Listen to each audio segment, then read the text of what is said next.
Après-midi.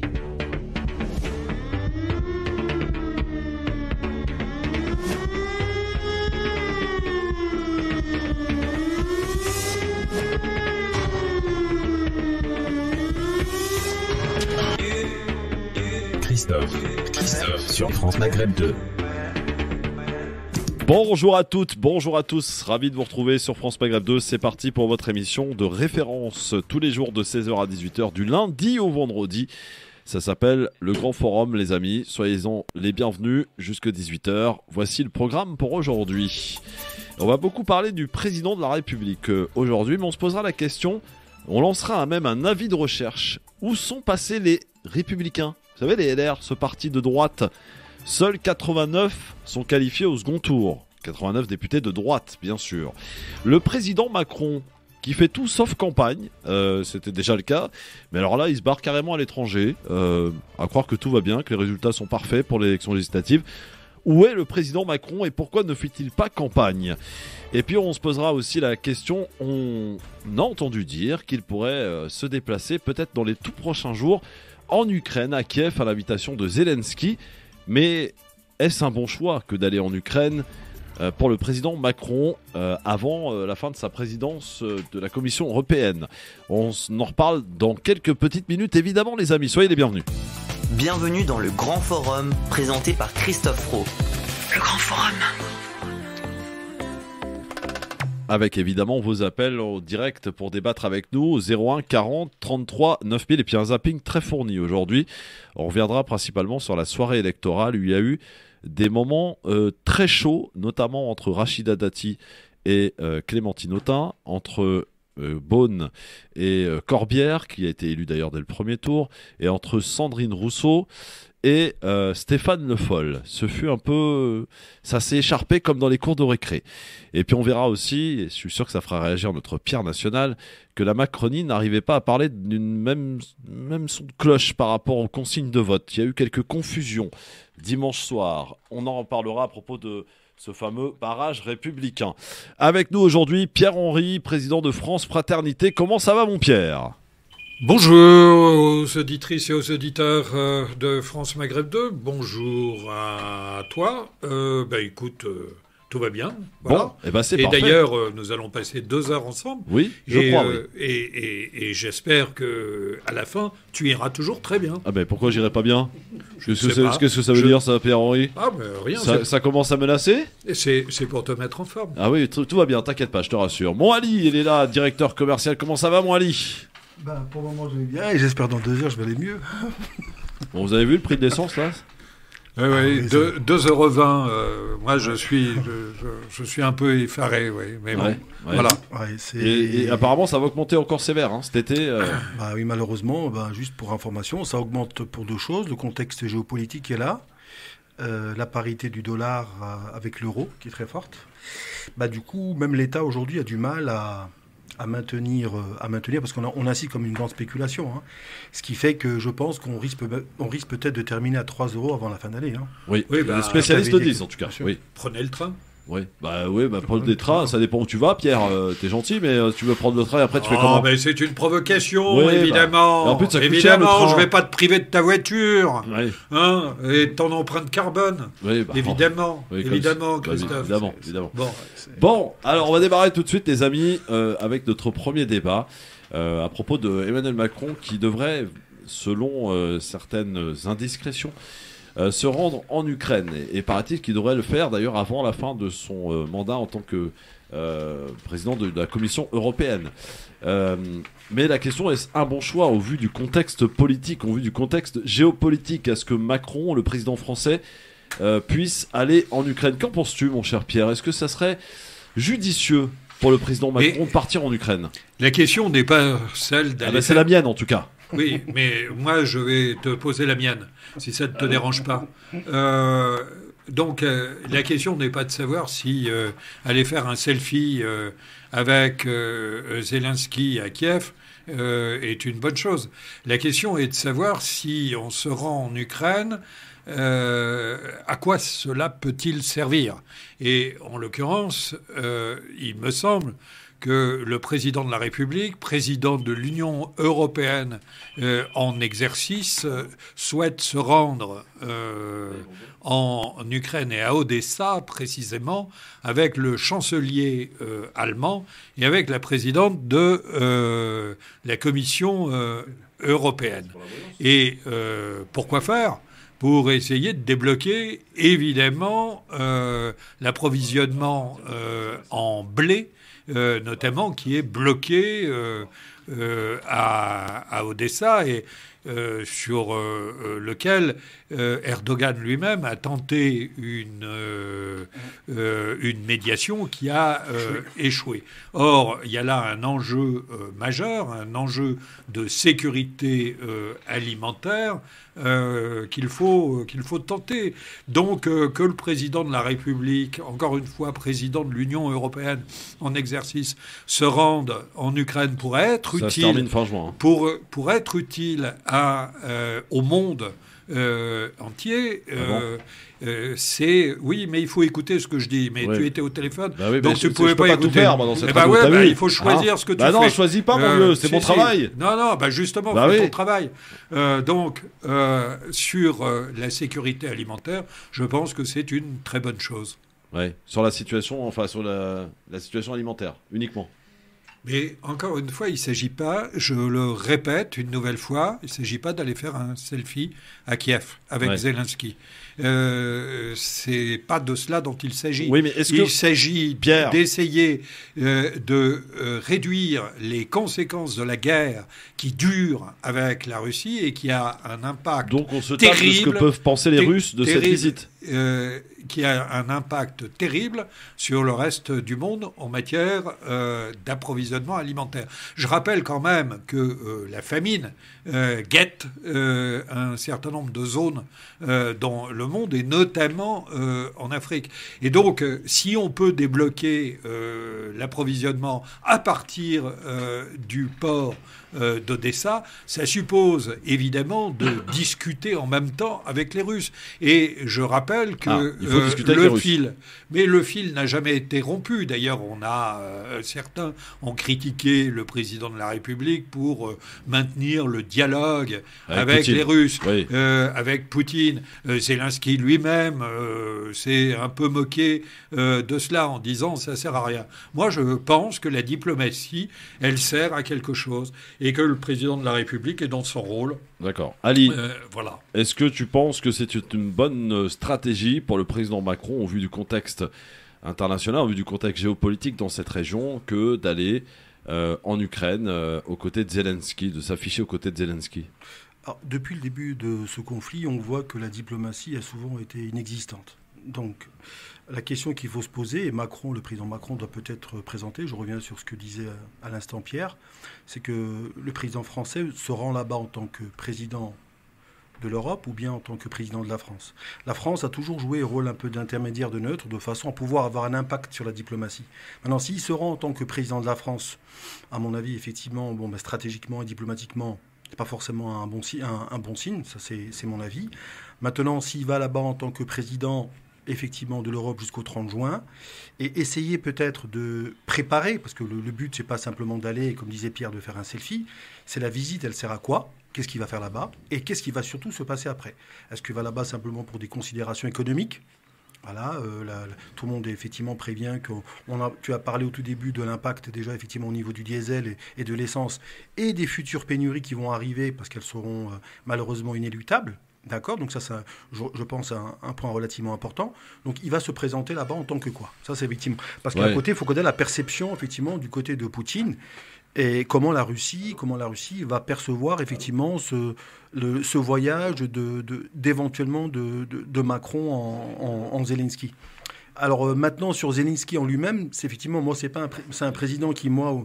Objectivement, c'est personnellement m'exaspère. Ce président, il m'exaspère parce qu'il passe son temps à la télévision. Alors, il était au Festival de Cannes, il était au Award américain, il était en Allemagne, il était partout. Donc, il fait plutôt du show plutôt que de passer son temps plutôt effectivement à trouver une issue diplomatique. Ça, et ça aujourd'hui, j'espère que là-bas, si d'aventure M. Macron venait à le rencontrer en tête-à-tête, c'est bien de lui préciser qu'il est peut-être venu ici, mais derrière, ça veut dire que rapidement, ils doivent se mettre autour d'une table et de discuter pour enfin trouver une solution, une issue à ce problème qui commence effectivement à nous embêter, nous personnellement en France, en Europe déjà, et nous personnellement en France, et maintenant au quotidien. Alors justement, c'est très intéressant ce que tu dis, Ali, et j'ai envie de dire que le président Macron, on parle d'une visite à Kiev dans les tout prochains jours. Pourquoi ? Et à mon sens, cela a du sens, Pierre.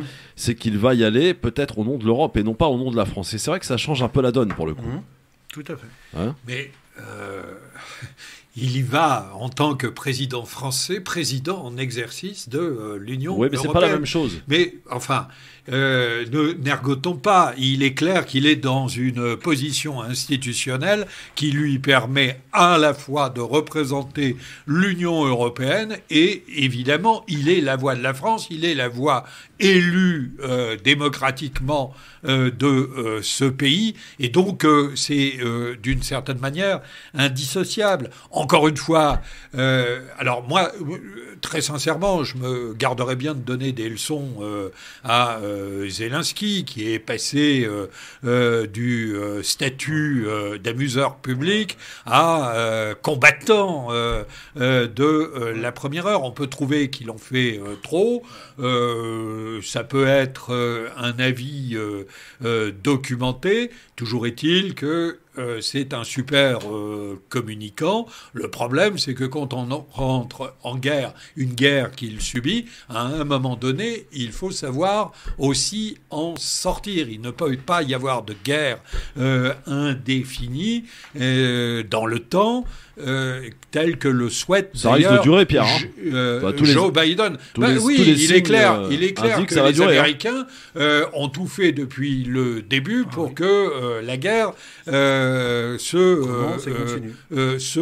poursuive. En même temps, il faut se rappeler qui est l'agresseur dans cette affaire. Et donc, nous sommes au cœur d'une guerre qui peut très bien augurer d'une troisième guerre mondiale et sur laquelle, et avec des conséquences énormes sur l'ensemble de la planète et sur laquelle il faut trouver une issue diplomatique. On s'arrête là. C'est très intéressant ce que tu dis. Je voulais qu'on en arrive là d'ailleurs. Quand tu parles de troisième guerre mondiale, c'était peut-être un peu fort de café, mais peut-être que cette guerre qui est aujourd'hui en Ukraine peut déclencher des mini-conflits. Je pense par exemple, on voit que ça commence à chauffer sérieusement entre la Chine et Taïwan. Ça, c'était prévisible. C'était prévisible, mais on a quand même attendu un peu de temps, ça a quand même duré. Et là, ça semble un petit peu se chatouiller dans les cordes, là, pour le coup. Oui, mais alors, ça, c'est autre chose. C'est-à-dire qu'à partir du moment... Ça a des conséquences, tout ça. Mais à partir du moment où on a l'agression russe sur l'Ukraine et que, de fait, l'Union européenne ne va pas rentrer en guerre, évidemment, ça donne un certain nombre d'idées aux dictatures dans le monde. Et la Chine, avec Taïwan, vient de rappeler récemment qu'elle cherchait d'abord une voie diplomatique, de négociation, mais qu'elle ne céderait pas sur la question du rattachement et sur la question de l'indépendance. Donc voilà, nous sommes dans cette figure-là et il y a d'autres. Et puis, pendant ce temps-là, Erdogan en profite pour aller taper sur les Kurdes une fois de plus, etc. Donc, évidemment que ce conflit a des conséquences énormes. C'est en ça. Alors, on va écouter Mehdi. Ali, bouge pas. On va écouter Mehdi qui nous appelle au 01 40 33 9000. Bonjour Mehdi. Bonjour Christophe, bonjour à tous. Bonjour Mehdi. Alors, sur la visite éventuelle, parce que c'est pas encore confirmé, mais vraisemblablement, elle devrait intervenir probablement avant la fin de son exercice de président de l'Europe pour Emmanuel Macron à Kiev. Est-ce que c'est une bonne stratégie pour le président Macron que de se rendre à Kiev ? Écoutez, stratégie ou pas stratégie, aujourd'hui nous sommes belligérants de l'Ukraine. Nous fournissons à l'Ukraine des armes. Ce n'est pas un secret, un secret de polichinelle. Donc aujourd'hui que Emmanuel Macron aille à Kiev, je vois pas où est le problème. Le problème aujourd'hui, c'est notre fourniture d'armes aux Ukrainiens. Qu'est-ce qu'ils sont en train de faire avec et qu'est-ce qu'ils en feront après ? Oui, alors c'est vrai que la question se pose par rapport aux armes et il a raison, Mehdi. Aujourd'hui, ces armes, une fois la guerre terminée, elles vont terminer où? Dans quelles mains? À quel usage? On se pose la question, est-ce que c'est une bonne stratégie, Ali, que d'aller fournir des armes à l'Ukraine, franchement, quand on est la France? Alors, effectivement, je pense que si, effectivement, Emmanuel Macron se rend en Ukraine, je pense qu'il est important et j'espère qu'il va parler au nom de l'Europe, c'est pour enlever un peu l'hégémonie américaine, parce que pour le moment, l'Europe est malheureusement un peu absente de ce conflit, puisque maintenant, tout le monde sait que ce sont les Américains qui, quelque part, dirigent et contrôlent un peu ce conflit, que leur intérêt, c'est que ce conflit dure et perdure, puisqu'ils n'en subissent absolument aucune conséquence économique, tout au contraire. Enfin, l'inflation, quand même, ça commence un petit peu aux États-Unis. Oui, l'inflation... Biden a prévenu les Américains qu'il va falloir faire des efforts. Oui, bien entendu, mais ça, c'est pas problématique. Il faut toujours garder à l'esprit que les Américains ont de l'énergie et puis ceux qui impriment le dollar. Oui. Donc ça, c'est important et fondamental. Pour vendre leur gaz liquéfié. Voilà, tout à fait, le fameux gaz de schiste qui, effectivement, sur lequel ils sont en train d'organiser toute l'Europe. Donc ça, c'est la première chose. Je pense que l'Europe se doit pour une fois, et si le président Emmanuel Macron se rend là-bas au nom de l'Europe et effectivement commence à parler d'une voie européenne pour préparer cette sortie de guerre, on sera ravis. Parce qu'il ne faut pas oublier qu'à côté de la guerre militaire, il y a la guerre économique. Et qu'est-ce qu'on s'aperçoit aujourd'hui? Chaque pays, je dis bien, chaque pays européen fait du propre bricolage. Vous avez l'Italie qui se rend vite en Algérie pour assurer ses approvisionnements en gaz.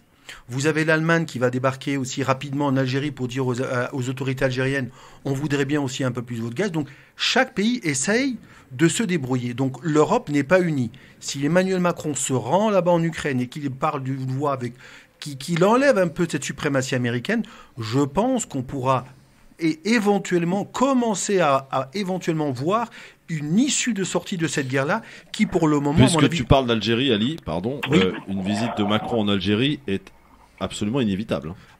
Je pense qu'effectivement, on sait bien qu'aujourd'hui, ce qu'on appelle un petit peu la carte du monde avec l'énergie, tout est rebalancé. Il y a eu d'ailleurs un entretien entre l'Amamra et la nouvelle ministre des Affaires étrangères, Catherine Colonna, pour voir un petit peu sur quel pied danser, et certainement aussi pour préparer une éventuelle venue de Emmanuel Macron en Algérie. Oui, parce que chaque pays, je répète, Christophe, c'est très bien de garder à l'esprit, chaque pays aujourd'hui essaye tout seul d'assurer son approvisionnement en énergie, en blé. Chacun essaie. L'Europe n'est pas unie. N'est pas unie du tout. Ouais. Donc aujourd'hui, si Emmanuel Macron part un peu en Ukraine... Et les Américains jouent là-dessus d'ailleurs. Bien sûr, les Américains, leur intérêt, c'est qu'il n'y ait pas d'union, tout au contraire. Tu as dit, je crois en préambule, c'est Pierre qui disait que peut-être Emmanuel Macron allait avec le chancelier allemand. C'est important, il faut aller avec le pilier de l'Europe, de façon à dire que l'Europe doit aussi parler. Parce que ce qui est rigolo malheureusement dans ces guerres, je ne sais pas si l'adjectif rigolo est approprié, mais c'est qu'en fait, nous, on n'a rien demandé en Europe, on n'a absolument rien demandé.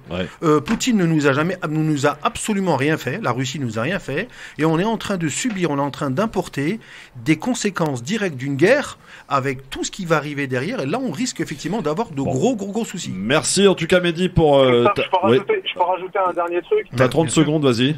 30 secondes. N'oublions pas que la Russie et l'Algérie sont partenaires.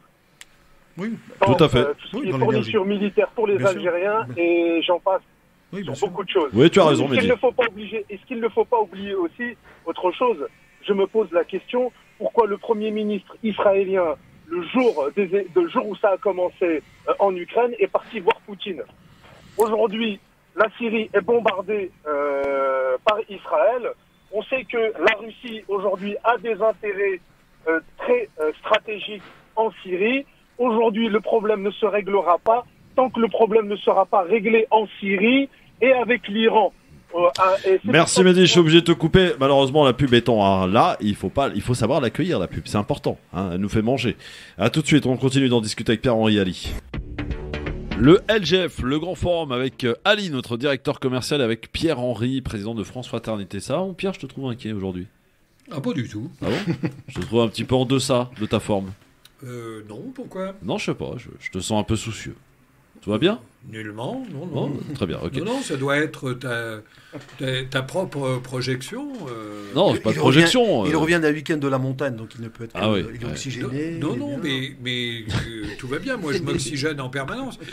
Non, mais en réalité, je sais très bien ce que veut faire Christophe.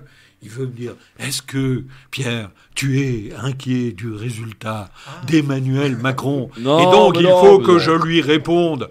Mais, et toi, de Mélenchon? Moi, je suis comment pas Mélenchon, va moi. la nupe? Moi, je suis pas Mélenchon, moi. Non, bien sûr, monsieur. Bien sûr. Moi, je n'ai jamais Tu es affiché un ma couleur politique. partisan comme j'en ai rarement connu. D'ailleurs, le t-shirt, Voilà. c'est le t-shirt. Et d'ailleurs, le t-shirt Vive Mélenchon Non, c'est pas vrai. que tu as dit tout. Voilà. Non, c'est pas Ouais, vrai. ouais, Ne croyez ouais, absolument pas les inepties de Pierre-Henri. J'ai une info à vous donner, les amis. On est dans la Ça quatrième... va, je suis réveillé? Oui, Bon. on est dans la quatrième Ça va circonscription de Seine-Saint-Denis. Est arrivé en tête Marie-Georges Buffet Oui. et Asdine Taibi en deuxième position qui annonce son retrait. À l'instant, ça vient de tomber. Asdine Taibi donc annonce son retrait de cette élection. Donc, je sais pas comment ça se passe dans ces cas-là. On vote ou pas?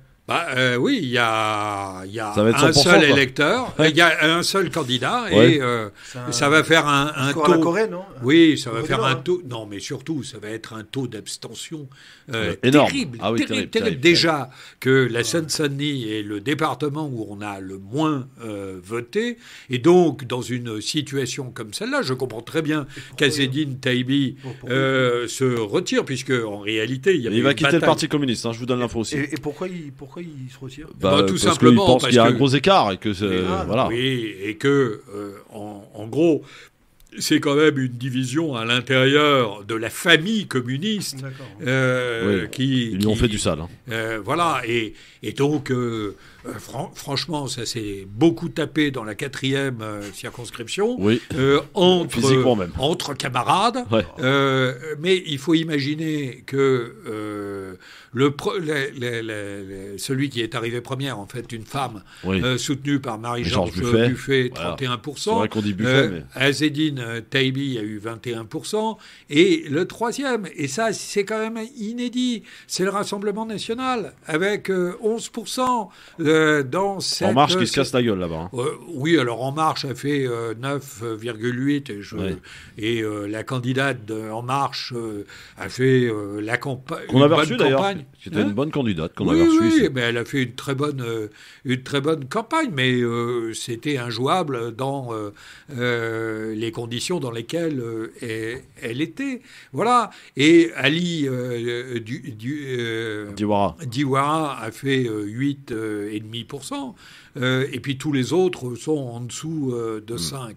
Voilà, donc après les règlements de compte vont sans doute se poursuivre. Alors pour Blanquer qui se plaignait de petites... Ah oui, Blanquer, c'est un mauvais perdant, Blanquer. Parce que lui, il s'est plaint de petits problèmes, il s'est plaint. Alors, oui, il a annoncé un recours, d'ailleurs, Blanquer. Il a un recours, donc, à mon avis... on a l'habitude dans cette circonscription que je connais bien, c'est celle où je suis né. Oui. Et on avait un ancien médecin qui s'appelle Dor, qui avait aussi contesté, et qui d'ailleurs avait gagné. Qui avait gagné à l'issue d'un revote. Dans le Loiret, là? Dans le Loiret, Montargis. Montargis, je suis né là-bas, mon vieux. Bien sûr, je connais bien. Ah oui, donc, j'ai dit, j'espère qu'ils vont... en tout cas, Blanquer, terminé.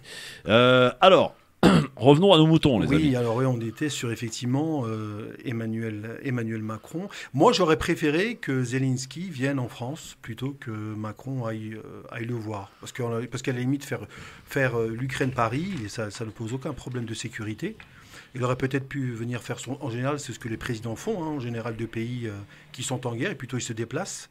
Là, Zelensky, effectivement, il a plutôt l'habitude de recevoir les gens. Pas tellement, effectivement, l'intérêt. J'aurais préféré qu'il vienne. Ça aurait été, à mon avis, ça aurait peut-être un meilleur impact.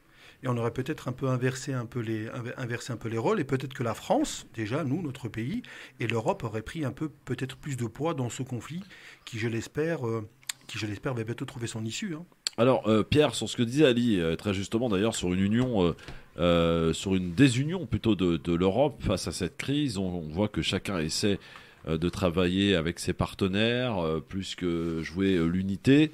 L'Italie, l'a si bien rappelé Ali, travaille de corps à corps avec l'Algérie. Ils ont assuré leur approvisionnement. Ah ouais, bon. là c'est clos parce que problème, tous les c'est excédents en fait de pétrole vont aller ils ont directement augmenté la pour l'Italie. production, y a pas de souci. La France qui est un petit peu emmerdée mais qui essaie quand même de maintenir un certain rapport avec l'Algérie pour essayer d'avoir quand même de sauver un peu les meubles. On voit que l'Allemagne essaye aussi de chercher ses partenaires. Tout ça finalement ça profite aux Américains, Pierre.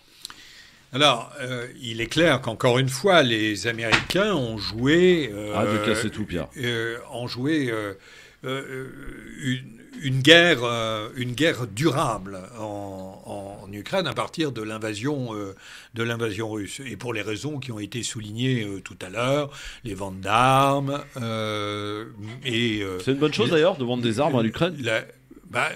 Je crois qu'il y a eu plusieurs alertes qui ont été données sur la dispersion possible de ces armes. Oui, il y a une inquiétude à avoir. À partir du moment où il y a un approvisionnement énorme d'un terrain de conflit en armes diverses, certaines vont évidemment se perdre. On avait vu ça après la guerre des Balkans,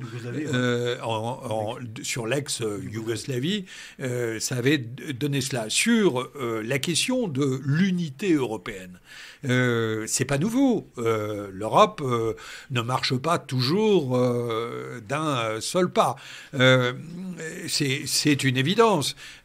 Avec d'ailleurs les pays dits de Visegrad, qui ont un rapport tout à fait particulier avec l'Ukraine et avec la Russie, c'est-à-dire la Pologne, la Hongrie, qui sont dans des postures d'ailleurs assez diverses vis-à-vis du reste de l'Union. Ensuite, que chacun joue sa partie très vite, parce que sinon il peut y avoir des ruptures d'approvisionnement, et notamment à l'hiver prochain, et il n'y a rien d'incompréhensible. Bon, moi je ne crois pas qu'il faille par ailleurs exagérer les différences à l'intérieur de l'Union européenne. Oui, l'Italie a joué sa partie. Oui, l'Allemagne, qui est très dépendante du gaz russe, cherche une solution, une alternative. C'est normal. Voilà. Et je crois que oui, mais ils sont pas unis, Pierre. Du coup, c'est pas dans l'unité que ça se passe. Oui, enfin. L'idée que Draghi, Mario Draghi, que Scholz, que Macron aillent ensemble en Ukraine me paraît une très bonne chose. Encore une fois, pas pour simplement aller visiter Zelensky, pas simplement pour dire que l'Ukraine subit une agression scandaleuse de la part des Russes, mais pour trouver une solution de sortie. Il est clair que les Russes sont en train de gagner leurs objectifs avec la liaison qui sont militairement, oui. Militairement. Oui, mais évidemment, ils ont perdu. Ils vont gagner militairement, mais ils vont perdre économiquement, politiquement, etc.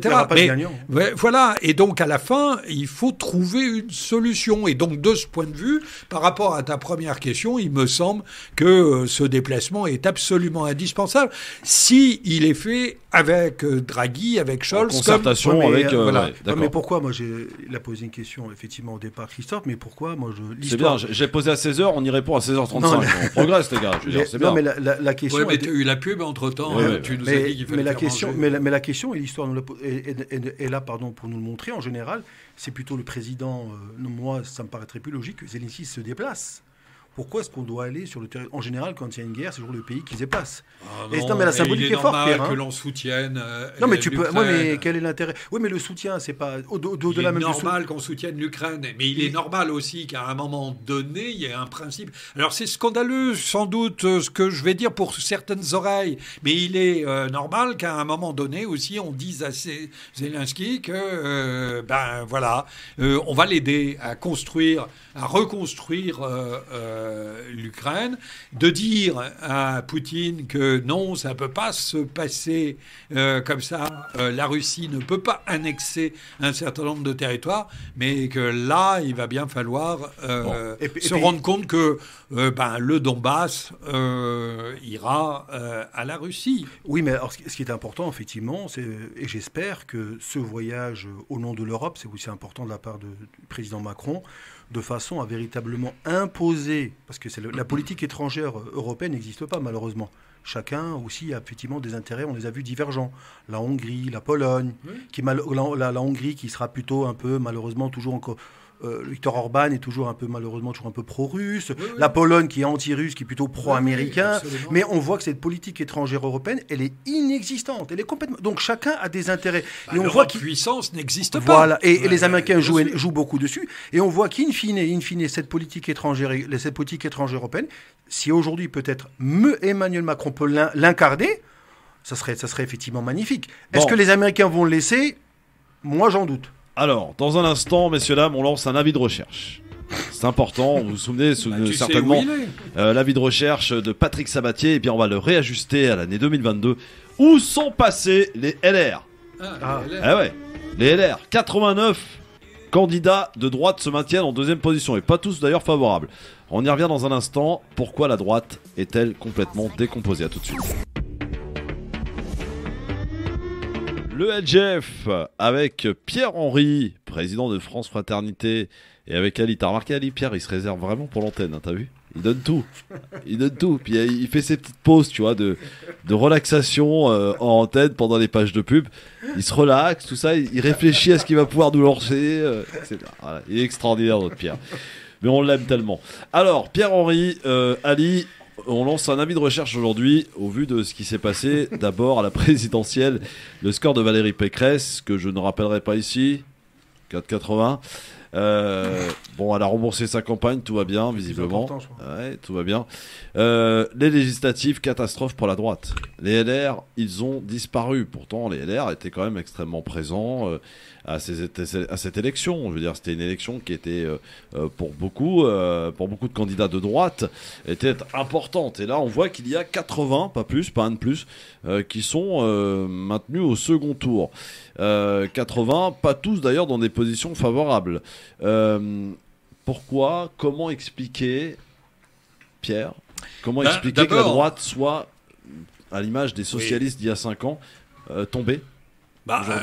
Tombés d'abord parce que ils n'ont pas su faire les choix stratégiques qu'il fallait à différents moments et qu'ils se sont trouvés écartelés, ou en tout cas l'électorat, entre l'extrême droite, les deux extrêmes droites, à divers moments. Oui, Reconquête et Rassemblement National. Reconquête et Rassemblement National, et puis la majorité présidentielle. Et donc, l'absence de ligne claire, de colonne vertébrale, a amené d'ailleurs Valérie Pécresse, tu le rappelais, à faire moins de 5%.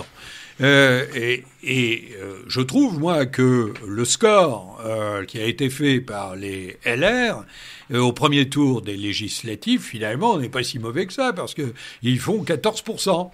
Ils font 14% à comparer, évidemment, avec les moins de 5% de Valérie Pécresse. Et ils sauvent les meubles.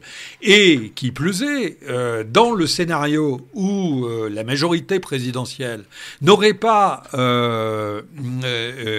la majorité absolue à l'Assemblée nationale, le groupe LR, avec 40 députés, joue un rôle central. Voilà. Parce que ce qu'il faut quand même avoir en tête, c'est qu'à l'issue du second tour des législatives, en réalité, commence à se jouer, hélas pour le pays, j'ai envie de dire, mais la présidentielle de 2027. Et que les positionnements ont commencé. Ça sera le cas, c'est le cas évidemment des LR, qui vont essayer de se reconstruire, qui vont essayer de reconstruire... de renaître de leur cendre. De quelque chose à droite, mais Mais le mieux placé pour faire cela, ça sera Édouard Philippe. Oui. Avec Qui risque d'être une épine pour Macron. Avec Horizon. La succession de Macron est posée à partir du moment où il a été réélu. La question, elle est de savoir qu'est-ce qui est prioritaire. Est-ce que c'est l'état du pays qui est quand même... Parce que je rappelle quand même que ces élections, c'est pas des bonnes nouvelles finalement, pour personne au-delà des fumigènes jetés ici et là pour célébrer les victoires. Je rappelle quoi ? Je rappelle que c'est la plus forte abstention législative depuis toujours. Depuis 52,3. Voilà. Un point de plus qu'en 2017.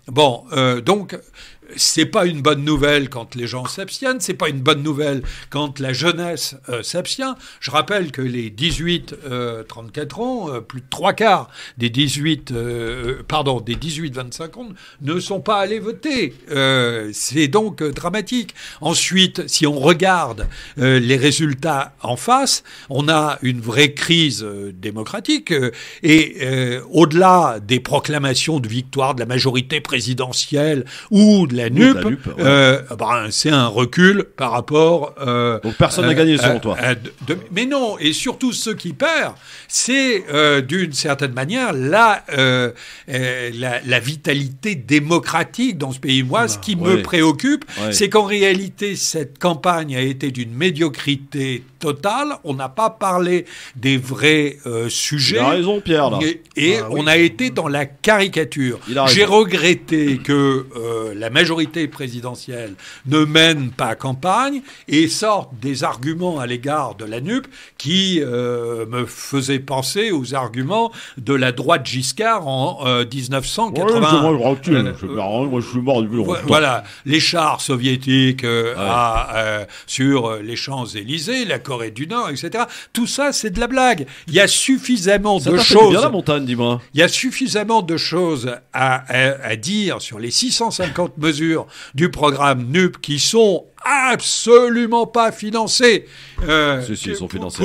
Pas du tout. Ils sont financés, je vais prendre par exemple... Tiens, je vais te prendre un exemple. Non, prends pas d'exemple.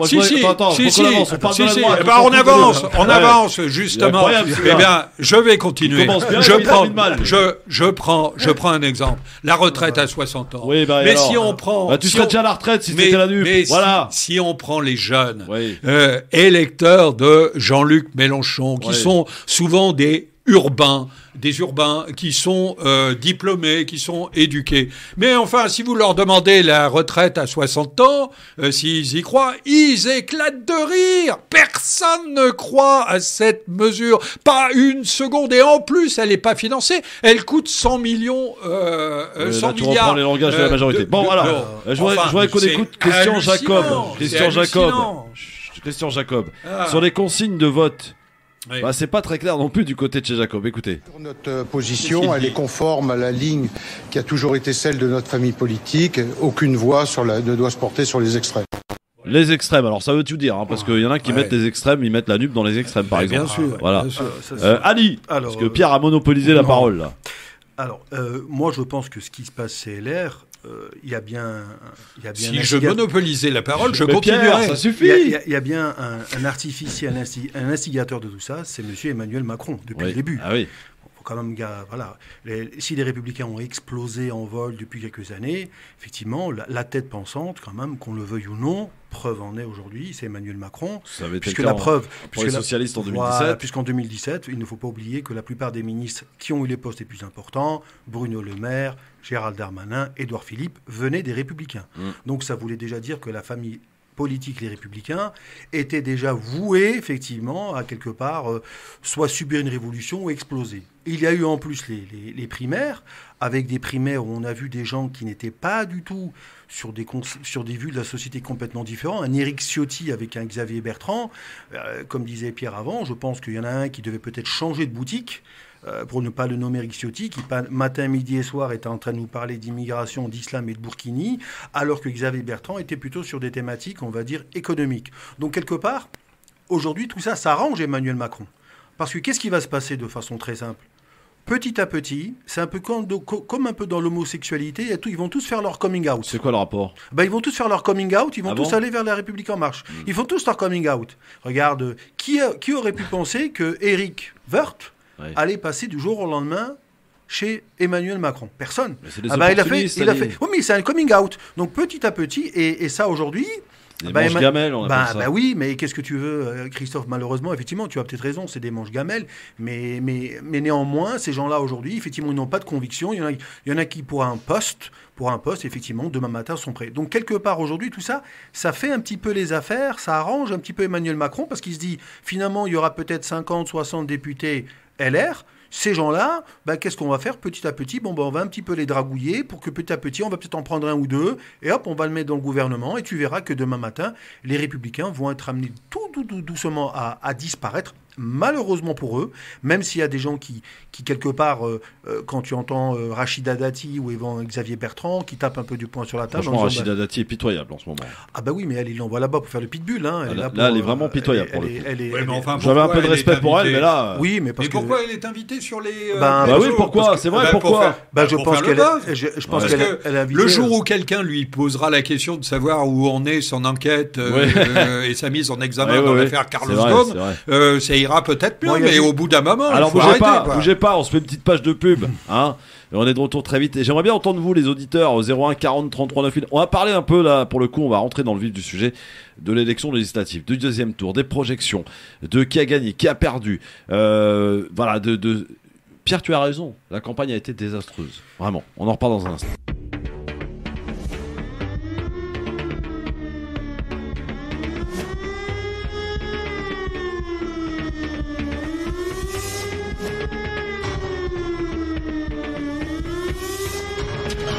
Le LGF, les amis, merci d'être avec nous en direct avec Pierre-Henri, président de France Fraternité, qui est en plein marathon avec nous sur France Maghreb 2, avec Ali, notre directeur commercial, qui ne lâche rien. Et on va rentrer un peu dans le vif du sujet. Pourquoi, messieurs, pourquoi Emmanuel Macron ne fait-il pas campagne? Parce que je rappelle quand même qu'il y a un premier tour d'élection législative qui est apparu, qui a eu lieu dimanche, qui a donné un certain résultat. On peut dire, pour faire un résumé très bref, que la majorité présidentielle...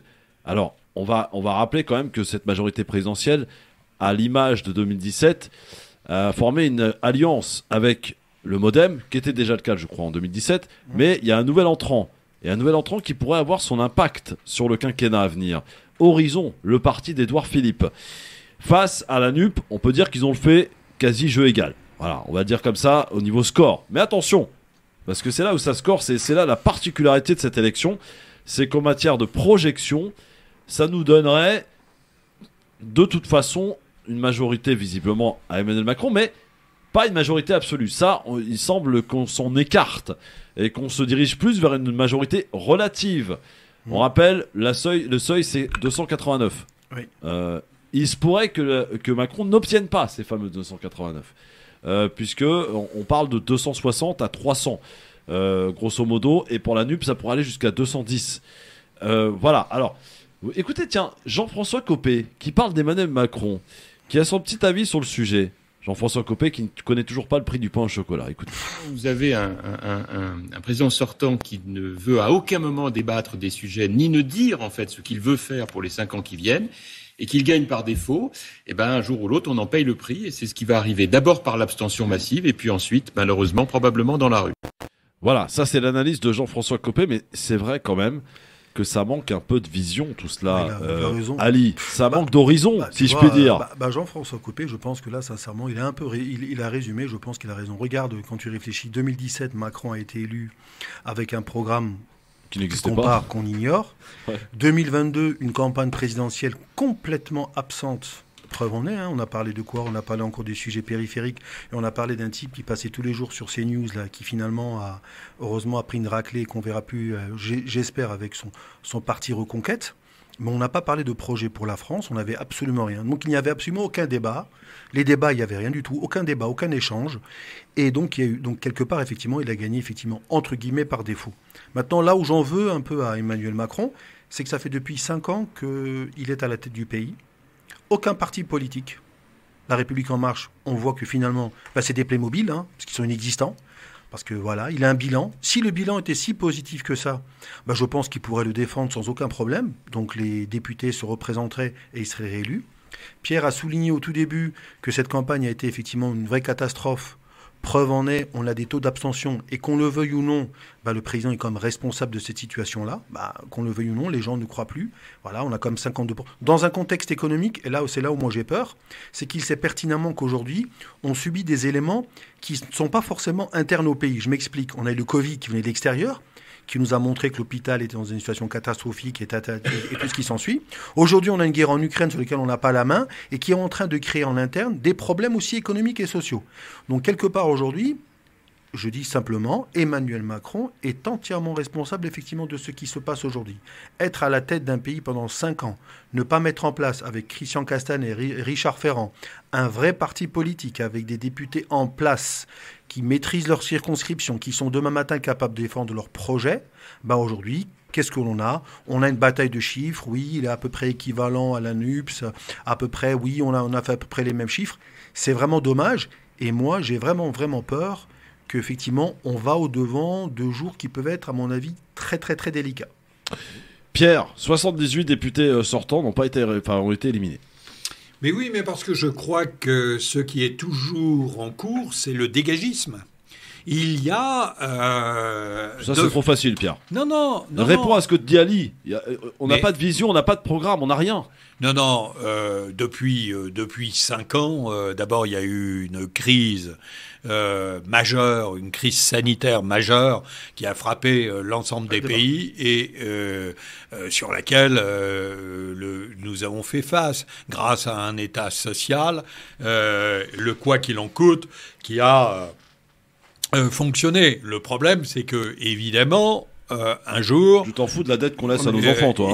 Et un jour, non, mais faut le dire. Non, mais quoi qu'il en coûte, c'est bien pour un temps, on peut pas dire tout et le contraire de tout. En l'occurrence, on ne pouvait pas, après la crise des Gilets jaunes, entrer en crise sanitaire sans répondre aux besoins de la population. Le quoi qu'il en coûte était nécessaire. Évidemment, ça laisse une facture. Et cette facture, à un moment donné, il faudra sans doute la rembourser. On verra sur combien d'années. C'est un des enjeux et j'aurais aimé qu'on puisse parler de cela, comme on puisse parler véritablement, sans démagogie, de la crise sanitaire. Je l'ai dit tout à l'heure, de la question des retraites. J'aurais aimé que l'on parle de la crise démocratique et des solutions pour y faire face. Voilà, j'aurais aimé que l'on parle de la fracture territoriale. J'aurais aimé que l'on parle des 12 millions de personnes qui sont dans l'électronisme et qui aujourd'hui décrochent dans l'accès même aux services publics. Disant cela, je regrette qu'il n'y ait pas eu véritablement de campagne législative. Je crois que c'est Richard Ferrand qui disait mais faut arrêter cette campagne sous l'ex-Mil, comme quand les autres sont sous LSD. Alors je lui laisse évidemment sa formule, mais ce n'est pas faux. En fait, on a quand même un type qui a une certaine forme de génie politique. Il s'agit de Mélenchon, qui a fait un coup extraordinaire en arrivant 3e de la présidentielle et qui a su immédiatement politiser le premier tour des législatives en proposant une alliance. Et finalement, au moment où la gauche est historiquement au plus bas dans le pays, réussir à faire en sorte que la gauche soit en tout cas le premier groupe d'opposition à l'Assemblée nationale. Oui, c'est habile. Mais c'est effectivement très habile. Mais pour le reste, nous avons un certain nombre de défis et ces défis, à mon sens, ne peuvent être relevés que ensemble dans une certaine forme d'union nationale. Voilà pourquoi... C'est l'union nationale pour l'écologie sociale. L'Union populaire. Oui, enfin, l'Union populaire, non, c'est pas cette formule politique qui exclut. Non mais Pierre, réponds à ce que dit Ali, parce que c'est important, Oui. important. Si on a un si bon bilan que cela, à en croire certains membres de la majorité présidentielle, moi, je il n'y aurait pense pas qu'on de mal à le défendre. Or, Macron vote en touche. Excuse-moi. Eh ben il parce est pas là. qu'il a peut-être fait une erreur d'analyse sur le fait que sous la Ve République, en règle générale, après l'élection du président de la République, il y a une majorité pour le courant présidentiel. C'est-à-dire qu'il a sous-estimé. Oui, je pense qu'il a sous-estimé les différentes fractures. Moi, je pense pas, pour la simple et bonne raison, c'est qu'on a eu des élections comme des élections européennes ou même des élections municipales. Non, mais je sais bien, même élections municipales, on a vu que le parti politique La République En Marche était complètement inexistant. Alors ça, c'est un autre problème. Puisqu'effectivement, tu as raison. Il n'a absolument. Moi, le reproche que je fais, c'est qu'il n'a pas du tout mis en place son parti, La République En Marche, avec éventuellement des associations ou Renaissance, peu importe. Qu'est-ce qu'il a fait? Moi, je pense qu'il quelque part, il fuit un peu le débat. C'est vrai, il faut dire ce qui est. Si tu as un bilan si positif que ça, tu as parlé avant du quoi qu'il en coûte. Ça n'est pas un programme économique. C'est un choix politique. C'est pas la même chose. Parce que aussi bien un mec de droite peut le faire, un mec de gauche ou n'importe qui. C'est lui qui était aux affaires. Je suis d'accord avec toi, mais quand il y avait les gilets jaunes, on a dit aux gens, il n'y a pas d'argent dans les caisses. Ouais. On a dit aux gens, il n'y a pas d'argent dans les caisses, on peut rien vous donner. Ouais. Et à côté, quand le Covid arrive, on déverse des milliards. Donc quelque part, c'est pas forcément cohérent. C'est un constat là. Tu vois, c'est même pas une critique, c'est un constat. Donc il n'y avait pas d'argent pour les gilets jaunes, mais il y a de l'argent effectivement pour le Covid. Je suis d'accord avec toi. Moi aussi, je suis partisan quelque part du quoi qu'il en coûte, mais peut-être avec d'autres choix. Peu importe. Mais il n'a pas depuis 5 ans mis en place son parti politique avec de vrais députés dans leur circonscription, des jeunes, voilà, comme tu l'as dit, des jeunes ou moins jeunes, de façon à pouvoir transmettre les messages, transmettre la vision, transmettre son programme, faire rêver les gens, plutôt que de tout temps. Là maintenant, de quoi on parle? On parle de la NUPES et d'histoire de la retraite à 60 ans. Moi, je dis que le programme de Emmanuel Macron, il est crédible. Le programme de Jean-Luc Mélenchon, il est aussi crédible. Les deux sont crédibles. Non. Ça, attends, je te dis, moi je fais du en même temps. Je fais du mais en même temps. Parce que quand tu me dis par exemple la retraite à 60 ans, c'est pas finançable. Toi tu dis qu'il y a 100 milliards. C'est pas financé. Oui, d'accord. Mais si tu regardes, il faut pas prendre la mesure tant que telle. Il faut pas prendre la mesure tant que telle tant qu'on promet. Non mais on promet aux gens une retraite à 60 ans. Oui, mais c'est sur le modèle diminuer la durée de cotisation qui est aujourd'hui de 42 ans et qui doit passer à 43 ans à partir de la réforme qui a été faite par Touraine sous Hollande, il faut les ramener à 40 ans. Oui, mais moi regarde. Comment tu fais ça? Ouais, mais regarde Pierre. À quoi on assiste aujourd'hui à la télévision? Sincèrement, à quoi on assiste? On assiste à des débats d'un niveau très très bas. Oui. Moi, quand je vais aller quand je suis commercial et je vais aller proposer ma solution, je passe pas mon temps à dénigrer l'autre. Oui, je dis que mon programme, c'est le plus pertinent. Oui, je fais rêver les gens. Je les emmène avec moi. Là, qu'est-ce qui se passe? On entend toute la journée les types en train de vous prendre une mesure. Alors, si c'est quelqu'un d'extrême droite, c'est l'islamo-gauchisme. Il y aura des burkinis partout. Voilà. On prend un autre mec de droite, il est en train de vous dire, oui, la retraite à 60 ans, c'est du n'importe quoi. Ok. Ensuite, vous allez prendre un autre. Mais c'est du débat très très bas. Moi, aujourd'hui, ce que j'attends de la part des gens de La République En Marche, c'est de dire, voilà, nous avons été élus pour un programme, nous allons vous l'expliquer, nous avons de la pédagogie à faire, voilà, nous, on est pour la retraite à 65 ans de façon évolutive, et moi, je vais peut-être te surprendre, je suis peut-être pour le rallongement, peut-être évolutif, je suis partisan de ça, mais qu'on passe pas notre temps à couper, à séparer cette France en deux, à séparer cette France en deux, qui pour moi, c'est très dangereux, parce qu'aujourd'hui, on a factorisé les électeurs de Mélenchon à des gens qui habitent dans des quartiers populaires. C'est ridicule. Mais oui, mais c'est ce qu'on dit. Musulmans, parce qu'on le dit pas à peine. On dit à peine. Mais si, les islamo-gauchistes. Les résultats des élections sont très clairs. Enfin, écoutez, à Paris, c'est pas un lieu spécialement populaire. Au prix du mètre carré. Et pourtant, allez regarder dans tout l'Est parisien. Tout à fait, Pierre. Il y a eu deux candidats élus au premier tour. Mais tout à fait, Pierre.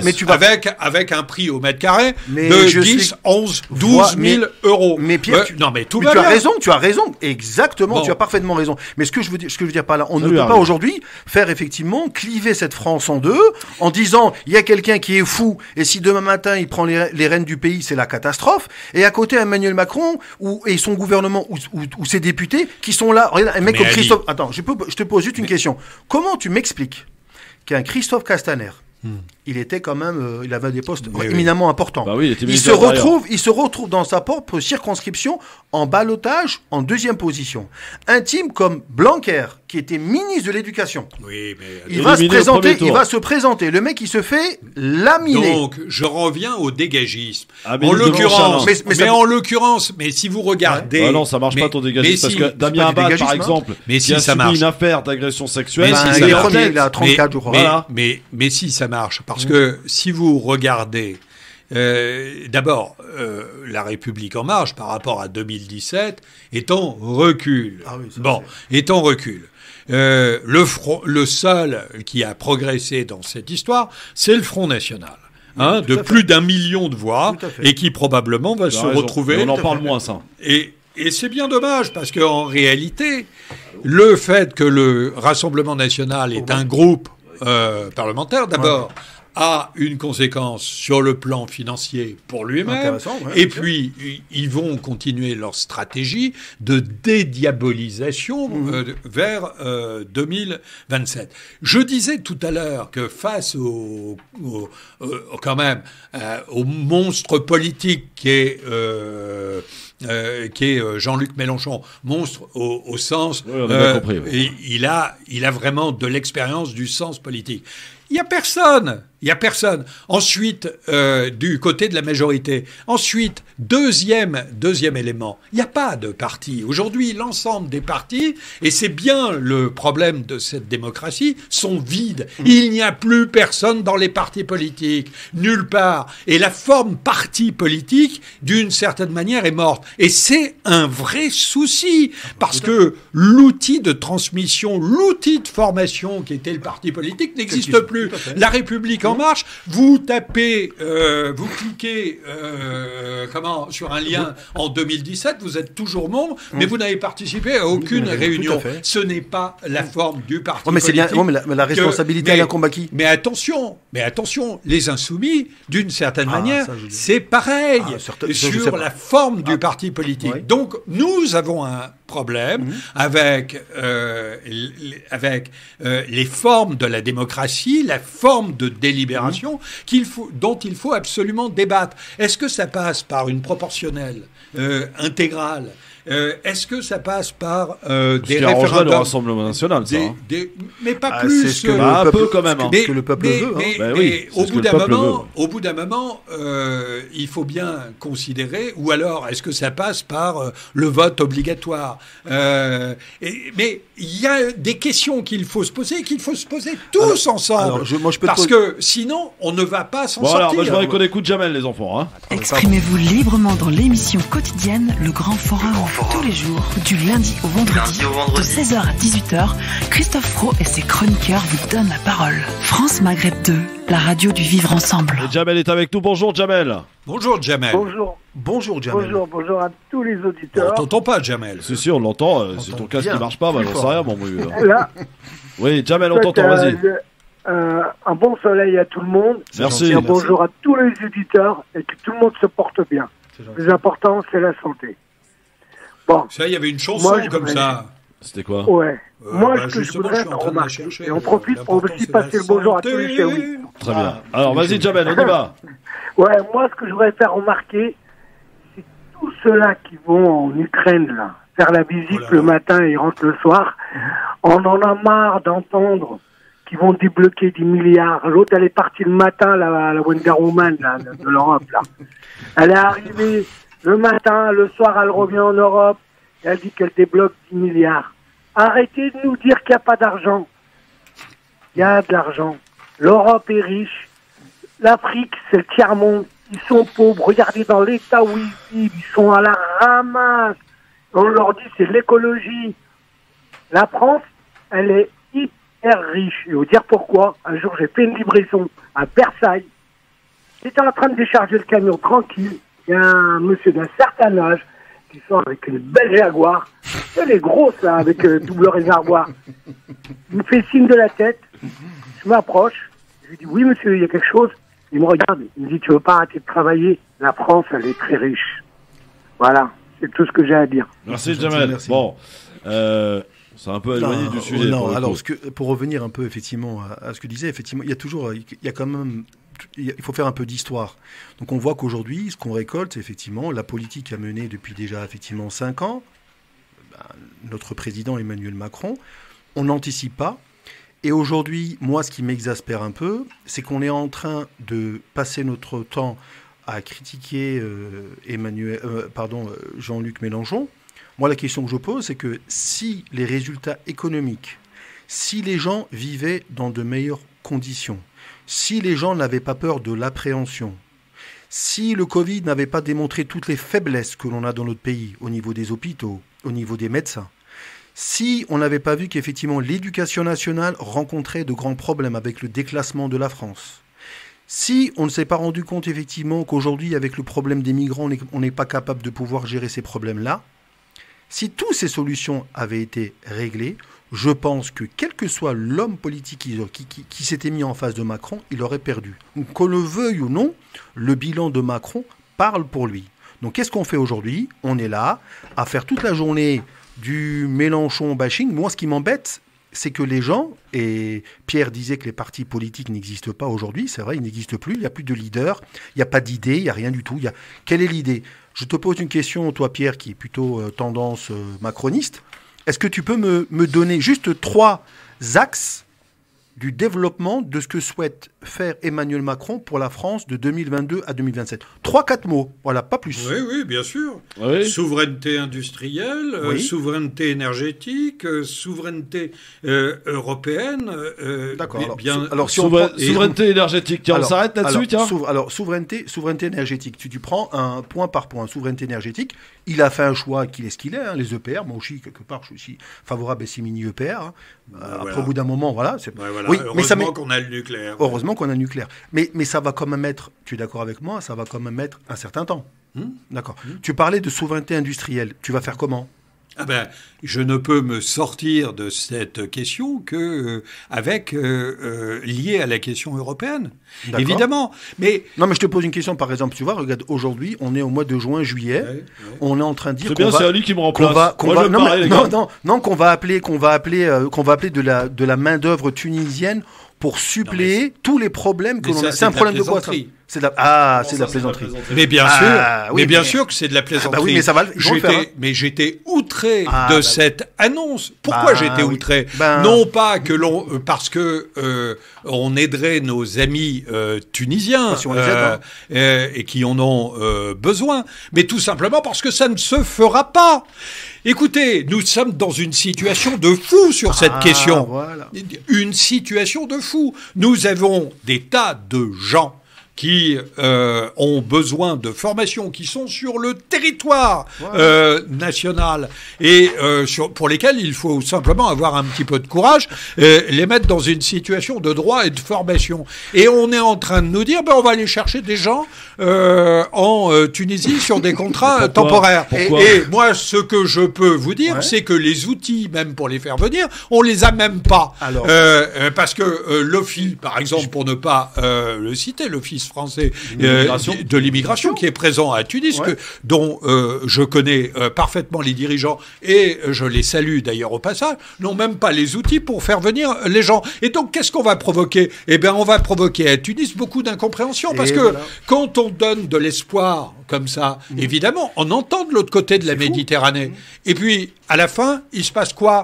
Rien. Donc, il y a un vrai souci. Est-ce que tu as lu le programme de Mélenchon? Dans le programme de Mélenchon, entre autres, moi je suis pas mélenchoniste. Il y a des programmes. Non, mais attends, on a parlé d'un problème concret là. Qu'est-ce qu'il dit sur la Tunisie? Notre ami. Non, il dit pas sur la Tunisie. Non, pas sur la Tunisie. Il parle spécifiquement de la Tunisie. Il parle de la formation au niveau des jeunes. Là, par exemple, au niveau de l'emploi. Aujourd'hui, par exemple, tu vois, tu m'as parlé avant de 3-4 mesures. On voit qu'effectivement aujourd'hui, pourquoi les gens viennent de Tunisie? La question qu'il faut se poser est très simple. Elle est très simple. Elle est simplement liée au fait qu'aujourd'hui les gens ne travaillent pas en France Pourquoi? Il y a peut-être des problèmes de formation. Il y a certainement aussi un problème de salaire. Ah bah oui. Voilà, problème de salaire. Bien sûr. Donc le salaire, ça dépend de qui, qu'on le veuille C'est la ou non. base. Et quand tu écoutes Bruno Le Maire, il va te dire ah oui, mais si on va augmenter mais qu'est-ce que tu vas faire dans ces cas-là? Mais on va faire comment? Ce que je veux te dire, c'est que ça ne rapporte rien. Enfin, je veux dire, aujourd'hui, tout le monde est perdant. Il y a c'est une beaucoup de catastrophe. gens qui ne veulent plus travailler, faire des ce problèmes genre de d'emploi salaire. saisonnier, parce que on fait des heures d'abord terribles et qu'on est très mal payé.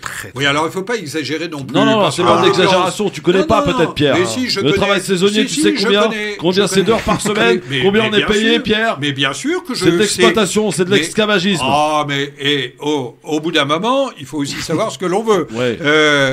Je connais les emplois qui sont proposés dans un certain nombre de stations, notamment en montagne, des stations d'été, etc. Et effectivement, les employeurs ne trouvent pas de personnes. Parce que c'est vrai que c'est des boulots qui prennent beaucoup de temps, qui, Sont très mal payés. si on le ramène à l'indice horaire, qui sont mal payés, mais c'est des boulots qui existent. Et je vais simplement vous dire que sur le territoire national, il y a aussi toute une série de personnes qui sont prêtes à faire ce boulot, qui sont aujourd'hui dans la précarité, qui sont prêts à en sortir. Et il y a un certain nombre de personnes qui sont en situation irrégulière depuis des années, qui sont hébergées dans des hôtels très sociaux, qui ne repartiront pas et qui que l'on peut tout simplement réinscrire dans le droit. Il faut simplement essayer de tenir les deux bouts de la chaîne. Il faut être cohérent sur ces questions. Donc voilà. Mais Ali, tu m'as posé une question par rapport à un certain nombre d'orientations qui pouvaient être celles du président. Moi, je rappelle que j'ai soutenu Macron depuis 2017.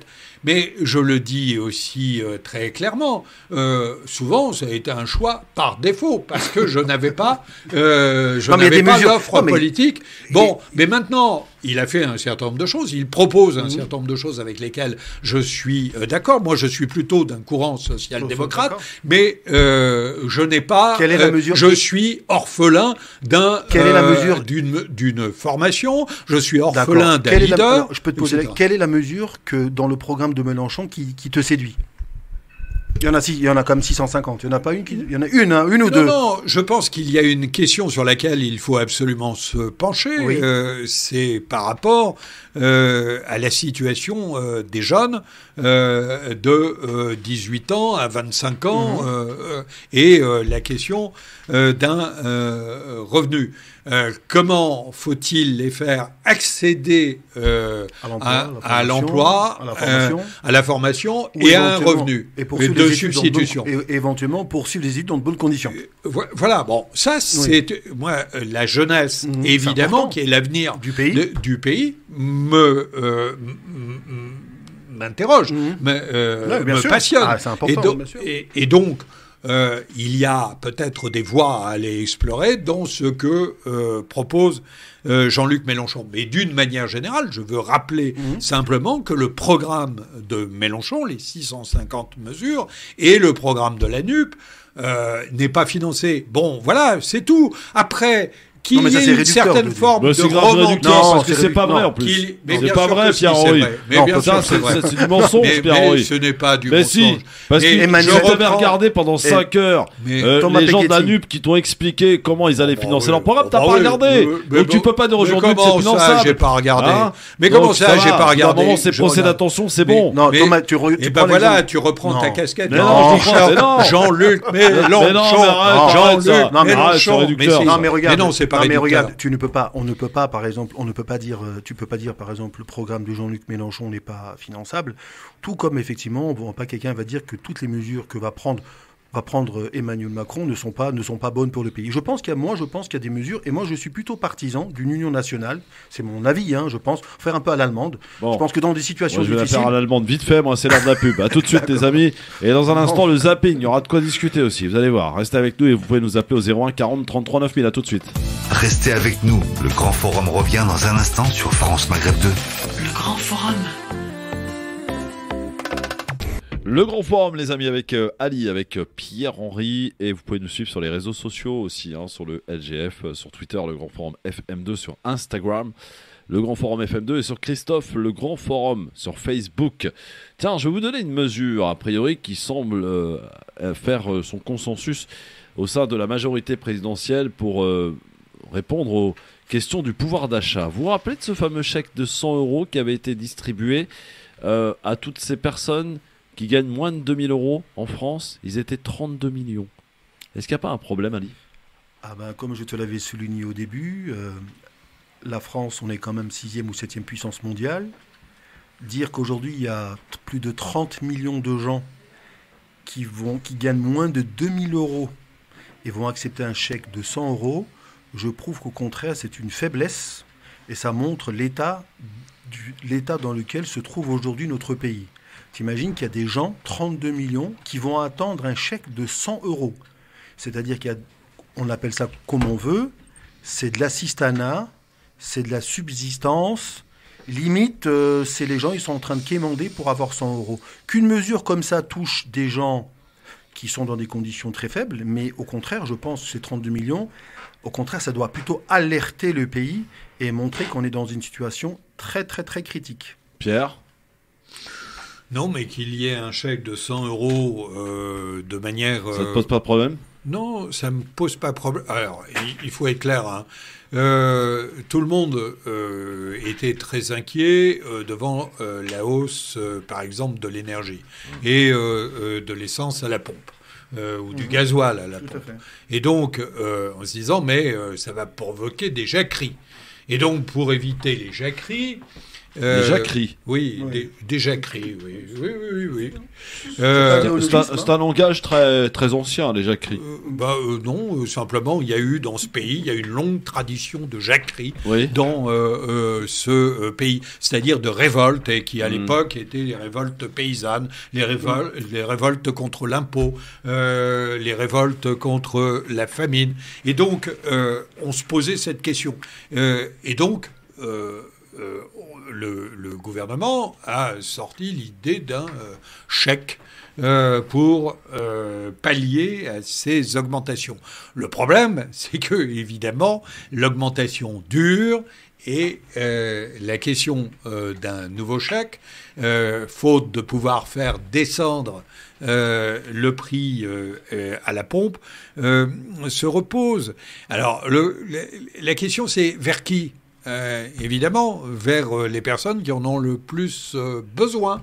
Est-ce qu'il faut avoir une distinction dedans ? Oui, mais attention aux effets de seuil, parce que très rapidement, avec le phénomène des aides sociales, il se trouve que tous ceux qui sont à un niveau de seuil et qui ne peuvent pas prétendre à ces aides sociales vont se trouver fort marri.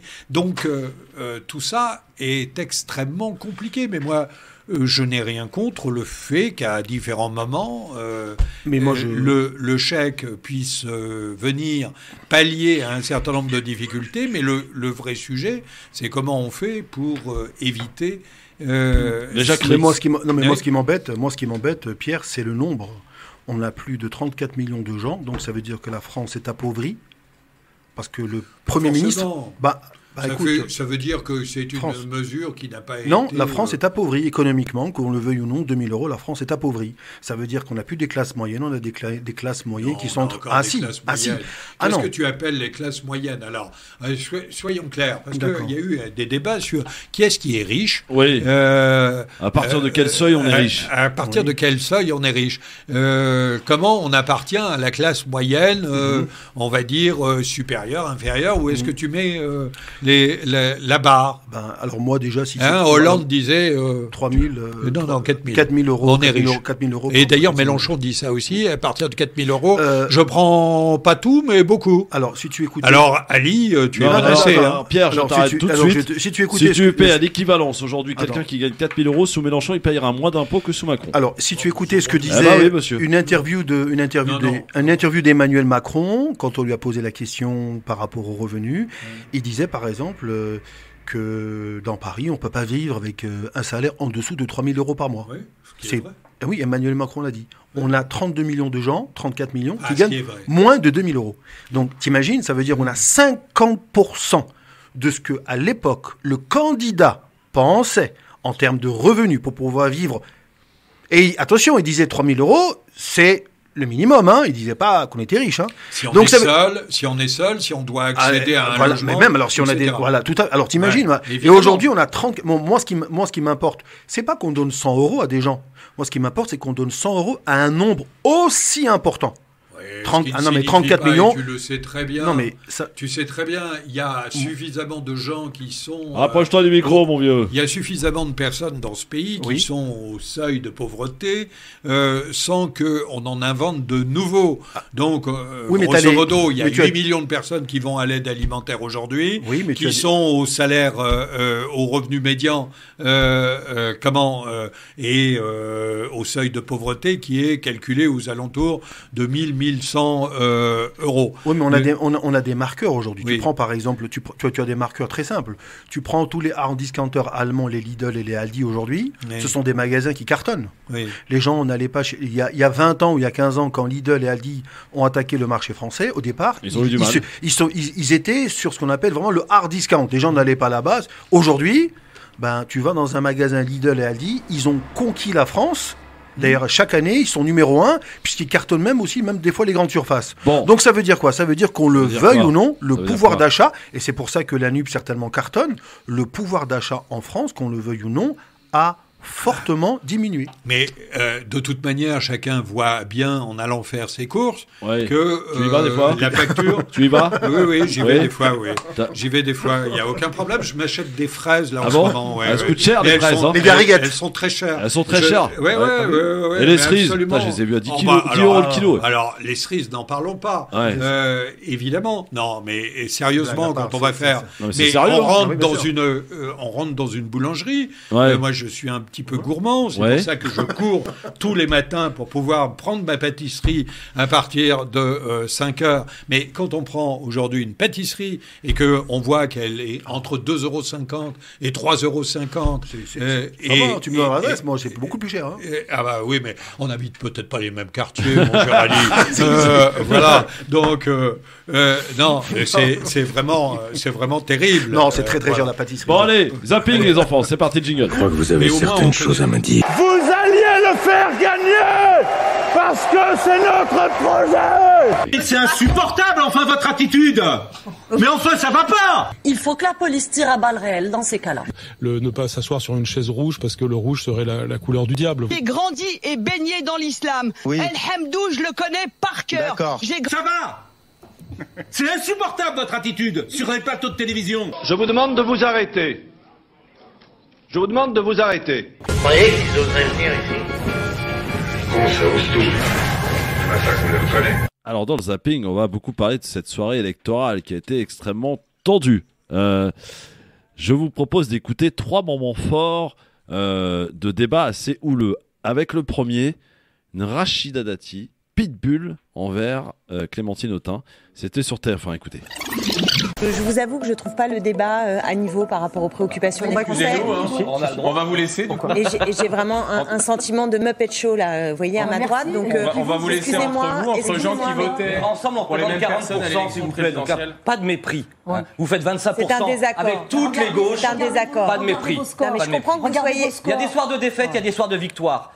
Vous verrez. Il faut apprendre. J'entends bien. C'est dans la défaite qu'on apprend. Précisément. Donc là, je pense que vous pourriez rabaisser un tout petit peu votre caquet. Eh bien, vous ferez mieux de baisser d'un ton, parce qu'on verra au deuxième tour. Voilà, baisser d'un ton. Parce que je vais vous dire, très sérieusement, quand je vois les dégâts que vous avez fait en Seine-Saint-Denis, dans les écoles, dans les institutions, vous devriez baisser d'un ton. Madame Dati, c'est honteux. On peut recommencer, parce que ce qui se passe en France, vous en êtes responsable. Rachida Dati, on va laisser Clémentine Autain. Le racisme en France, c'est vous. La discrimination en France, c'est vous. S'il vous plaît, Rachida Dati. Clémentine Autain, vous pouvez répondre. Continuez. Rachida Dati, s'il vous plaît. S'il vous plaît. Clémentine Autain, je crois qu'elle a compris. Clémentine Autain, s'il vous plaît. Les Muppets Show. Rachida Dati, s'il vous plaît. Clémentine Autain, s'il vous plaît, Rachida Dati, merci. Votre parole est terminée. Clémentine Autain, juste un mot factuel pour faire baisser la température de ce plateau. Quand Guillaume Pelletier dit la droite, les droites, plus la droite radicale et les droites extrêmes pèsent 38 ou 40%, il a raison factuellement. Je veux que l'on parle de l'enjeu de cette élection. Voilà. 3 fois ou 4 fois, j'ai entendu parler de Burkini. Moi, ce dont on m'a parlé dans cette campagne, vous voulez que je vous dise c'est quoi? C'est du prix des pâtes qui a augmenté de 15%. C'est du prix... Je ne vous ai pas coupé la parole, Madame Dati, donc vous allez m'écouter. Allez-y. Alors, je ne vais pas vous écouter parce que le communautarisme, ça m'intéresse pas. S'il vous plaît, communautarisme, ça m'intéresse pas. Non, mais on respecte quelques règles sur le prix des pâtes ne vous intéresse pas. Je comprends bien. Ça m'intéresse pas. Je vous comprends bien. Ça vous intéresse. Vous victimisez les gens. Vous savez, vous ne cherchez pas les électeurs, vous cherchez des victimes. Voilà, c'est ça ce que vous avez fait de la France et d'une partie de notre jeunesse dans beaucoup de territoires en France. Madame Dati, vraiment Rachida Dati, il faut que vous arrêtiez de parler pour laisser Clémentine Autain. Clémentine Autain, un dernier mot pour vous. Passez la parole, s'il vous plaît. Je veux terminer ma phrase et respecter aussi que ce soir nous sommes en tête. Quand vous me respecterez, je vous respecterai. Rachida Dati, Clémentine Autain, la parole est à vous. Madame Dati, il se trouve que quand vous allez aujourd'hui dans un hypermarché, voilà, vous ne pouvez pas prendre 2 bouteilles d'huile parce qu'il y a trop de gens qui essayent d'en acheter parce qu'ils ont peur de la hausse des prix. Vous avez appelé à voter Macron c'est ça la réalité. Madame Autain. Mais vous racontez n'importe quoi, vous savez très bien. Mais pourquoi vous avez appelé à voter Emmanuel Macron pour vous en plaindre? Alors, Monsieur Bardella, je vais vous mettre tous d'accord. Voilà, alors franchement, quand on entend ce genre de débat, comprenez que les gens n'aient pas envie d'aller voter. Ça, c'est clair que la dame du 7e en Louboutin qui donne des leçons à la terre entière, au bout d'un moment, ça va bien. Mais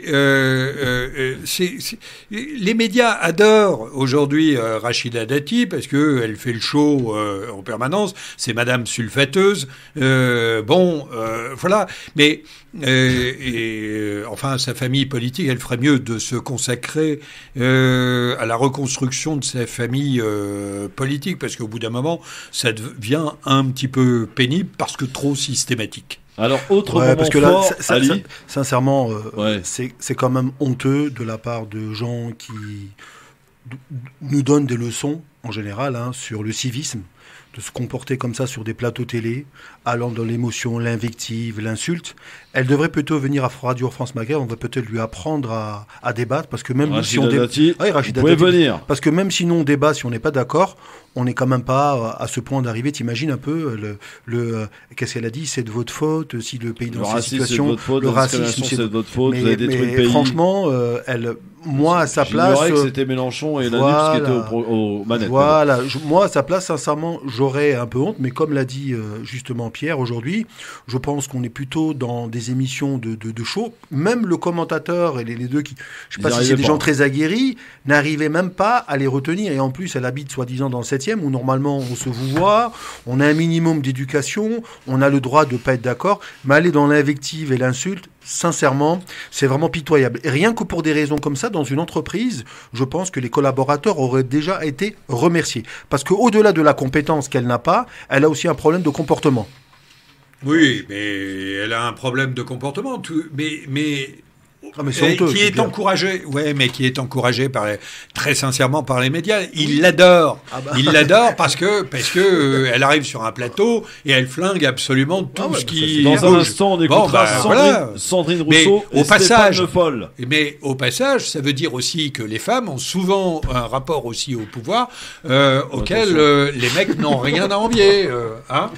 Je te laisse l'entière responsabilité. Mais je viens de le dire. Mais moi, j'assume tranquillement. Allez, on est de retour dans un instant. Je peux dire d'ailleurs la même chose à l'égard de Sandrine Rousseau. Oui, qu'on écoutera dans un instant. Et voilà. Restez avec nous, le Grand Forum revient dans un instant sur France Maghreb 2. Le Grand Forum. Le LGF, merci d'être avec nous en direct avec Ali, avec Pierre. Oui, on est en plein zapping et nous écoutions il y a quelques instants le moment fort de cette soirée électorale. Enfin, fort. C'est peut-être pas le mot approprié. Le moment triste. Le moment triste, il y en a un autre. Bon, un peu moins quand même virulent que celui de Rachida Dati et de Clémentine Autain, c'est Sandrine Rousseau et Stéphane Le Foll. Écoutez. Venez avec nous. Non, si vous voulez avoir des droits sociaux, si vous voulez faire en sorte que, enfin, on sorte de cette espèce de destruction petit à petit de nos droits sociaux, si vous voulez faire en sorte qu'on réforme véritablement l'agriculture, si vous voulez faire en sorte que véritablement on prenne le virage de la transition énergétique, venez. Venez, et alors on le fait. Sinon, assumez le fait d'être libéral vous aussi. Mais je veux dire, on n'a pas de temps à perdre avec ça aujourd'hui. Ce qu'il nous faut faire, aujourd'hui. Attention, pas en même temps. Je suis libéral. Ce qu'il nous faut faire aujourd'hui. Vous êtes d'extrême gauche et on va faire avancer le débat. Moi, je vais vous dire, j'ai fait du porte-à-porte dans ma circonscription. Non, dis pas vous calmer. On est respectueux sur ce plateau. Il n'y a pas de se calme. Chacun prend la parole l'un après l'autre, c'est vrai. Les spectatrices apprécient la justesse de cette remarque. Bon, il n'y a rien de grave là, non, on n'en fait pas un peu trop. Franchement, faut arrêter. J'ai vu repris sur les réseaux sociaux ce passage avec Sandrine Rousseau et Le Foll, où Le Foll lui dit mais il faut se calmer. Faut se calmer, ouais. Bon, mais rien de bien dramatique parce que aujourd'hui il y a une espèce de posture d'un certain nombre de femmes qui sont engagées en politique où dès qu'elles arrivent sur un plateau, elles polémiquent et s'il y a une réponse du type qui est en face, on dit oh là là, sexisme. Bon, faut peut-être là aussi baisser d'un ton parce que alors sinon ça ne veut plus rien dire. Oui, il y a du sexisme dans cette société, il faut le combattre, mais pour autant, faut cesser aussi de l'employer à tout bout de champ. Autre moment entre Corbière et c'est vrai que c'est un vieux mâle blanc qui dit ça. Enfin, très en forme. Ça va. Je préviens. Beaune et Corbière qui se sont écharpés aussi. Écoutez. J'espère d'ailleurs, Monsieur Beaune, que vous voudrez bien débattre. Enfin, on va discuter. Parce qu'on va débattre. Non, mais les Français ce soir disent quelque chose de très fort. Bonne modestie, M. Corbière. D'abord, on a des estimations. Non, j'ai aucune modestie. J'ai une grande fierté sur ce que nous avons fait au vu des estimations. Soyez pas arrogant, M. Corbière. Je suis pas arrogant. Vous connaissez pas encore la modestie. Des estimations. Je dis seulement à Philippe Corbet qu'à ce stade, ce que les Français doivent entendre, c'est pas la projection. Vous ne prenez pas les chiffres qui vous arrangent seulement. Non. Moi, je veux. Attendez. Soyons clairs. Que au lieu de commenter, ne sera pas Premier ministre de la France. Écoutez, Mélenchon ne sera pas Premier ministre de la France. Ça risque, y compris de mal se passer, y compris pour 3 personnes dans votre circonscription. Ce que je dis, c'est qu'au lieu d'analyser ce que disent les sondages dans une semaine, regardons ce qui a lieu ce soir. Oui. Et ce soir, l'événement, c'est que vous êtes derrière et que nous sommes en tête et que ce ne sont pas des sondages. D'abord, des estimations. Merci. C'est une analyse. C'est ce que je dis, Philippe Corbet. Attendez, laissez parler Philippe Corbet. Non, ce que nous regardons, c'est les résultats au premier tour. Merci. Et selon les circonscriptions, nous estimons que quand je dis nous, c'est Elab qui, c'est Bernard qui le fait, estime que la NUPES peut obtenir entre 172 sièges et 220 sièges. Vous n'en savez rien, il va se passer une semaine de campagne. C'est une analyse à partir des résultats du premier tour, ce n'est pas un sondage. C'est pour l'expliquer aux téléspectateurs. Mais ne faites pas croire aux Français que Mélenchon ne sera pas Premier ministre, il peut encore l'être. Voilà, c'est tout ce que je dis.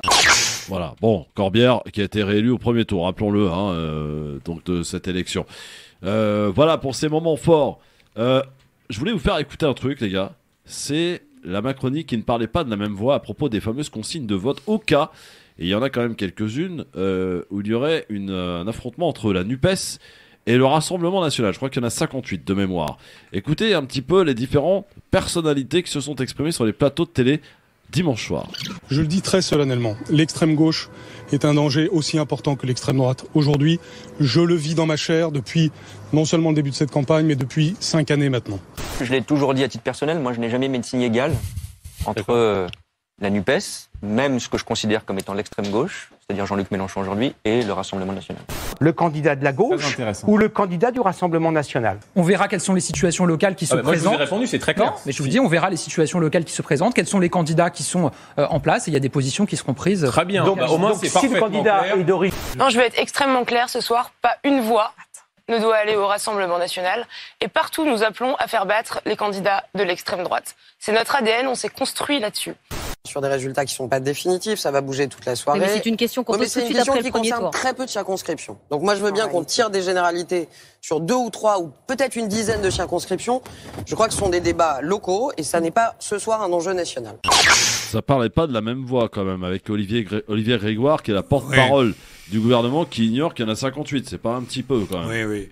Mais je crois surtout que l'on peut être stupéfait, et je l'ai dit à mes amis, y compris à mes amis politiques, que par l'état d'impréparation lors de cette soirée des représentants du parti présidentiel. Enfin, cette question du rapport au Front National, chacun savait que ça allait se poser.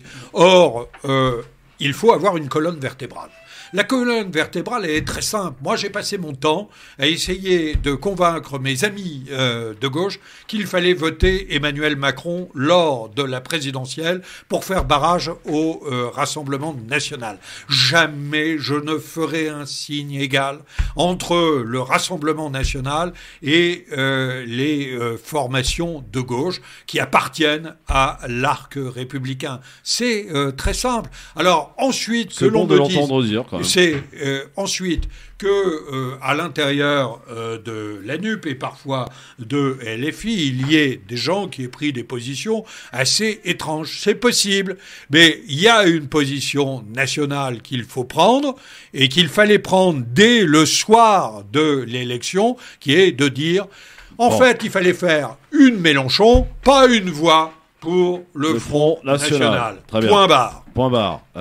Ali, je vous donnerai ton avis dans un instant. Et dans un instant, le quiz. Le quiz. Restez avec nous. Le Grand Forum revient dans un instant sur France Maghreb 2. Le Grand Forum.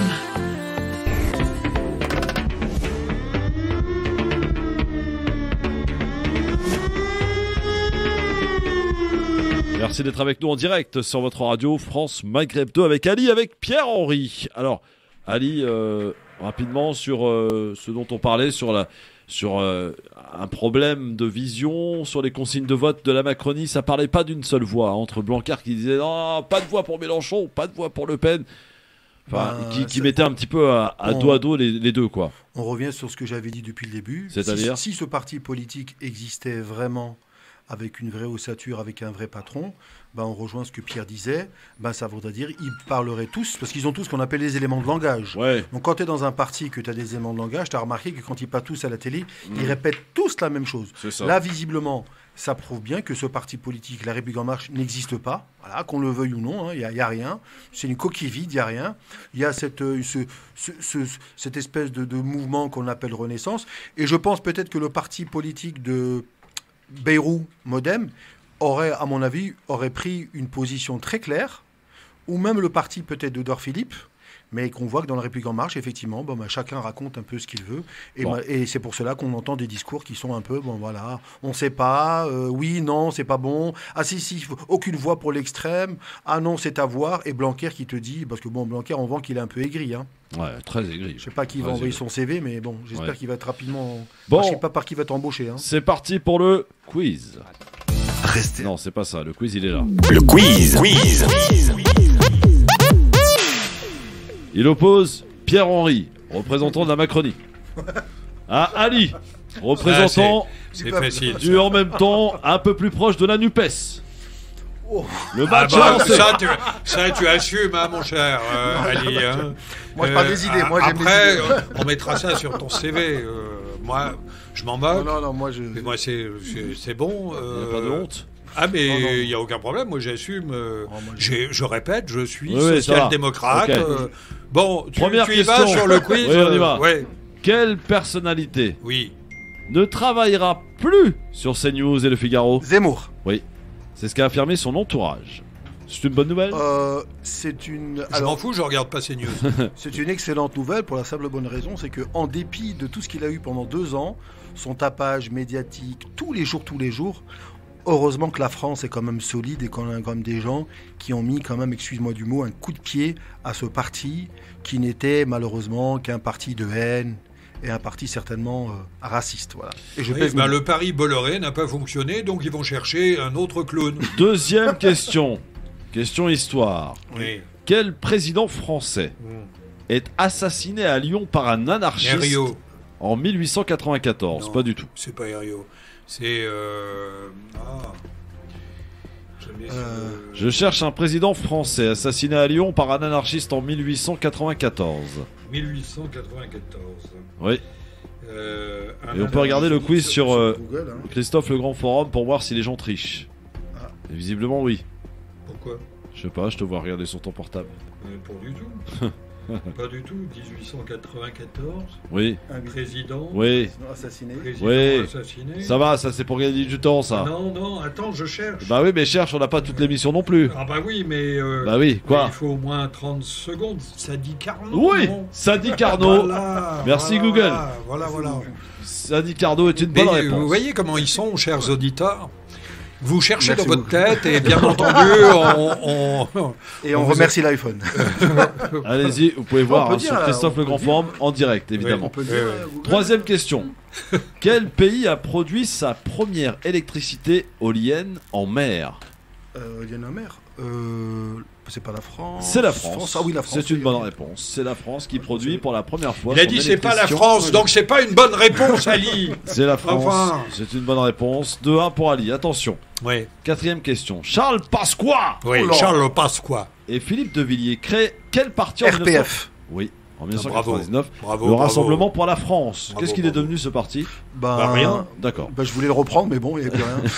Il vaut mieux pas reprendre le RPF. Non, Pasqua était rigolo. Je vais terroriser les terroristes. Oui. Cinquième question. L'Algérie a suspendu. L'Espagne. Oui, a suspendu mercredi dernier un traité d'amitié et de bon voisinage et de coopération conclu en 2002 avec l'Espagne. C'est Ali qui est arrivé en première position. Sixième question. Quel judoka... Je pourrais demander la VAR. Non, il n'y a pas de VAR, c'est moi la VAR. Bon. Quel judoka devient champion du monde? D'où c'est? Teddy Riner. Teddy Riner. Dans une catégorie il y avait le choix, de plus de 100 kilos en 2007. Teddy Riner. Attention, septième question. Quel pays du Maghreb devrait être touché par une grève générale ce jeudi? Tunisie. La Tunisie est une bonne réponse. Huitième et dernière question. Je cherche à présent un révolutionnaire cubain. Che Guevara. Che Guevara, évidemment. Il n'était pas cubain. En 1928. Il n'était pas cubain. Et 1928. Il a jamais été cubain. Ernesto Che Guevara. Ouais, ben d'accord. Le 9 octobre 1990. 1967, pardon. Oui, mais il n'est pas cubain. C'était un cubain. Non, moi je pense. Non, je pose réclamation. Parce que la dernière question induit tout le monde en erreur. De toute façon, avec ou sans la dernière question, Ali avait gagné. Je reconnais ma défaite. Merci. C'est tendance en ce moment dans la Macronie, non? De quoi? De la défaite. Alors on va poser une question. On va Pierre, on l'a en direct. Dans quel état est la Macronie aujourd'hui? Toi qui as peut-être des informations. Ils ont peur? Non, mais sincèrement, c'est une question sérieuse. Ils ont peur en ce moment. Est-ce qu'ils sont inquiets ou pas? Non, je pense que bien entendu, le fait de ne pas avoir la majorité, il n'avait pas anticipé absolue, peut poser un certain nombre de questions. Il y a des débats au sein de la Macronie. Donc c'est normal. Je dirais pas qu'ils sont inquiets. Ils se battent pour avoir la majorité. Voilà. Salut à tous. Rendez-vous demain à 16h. Après, je ne suis pas le porte-parole de la Macronie. Moi. Merci Pierre, merci Ali. Ciao, à demain. Ciao.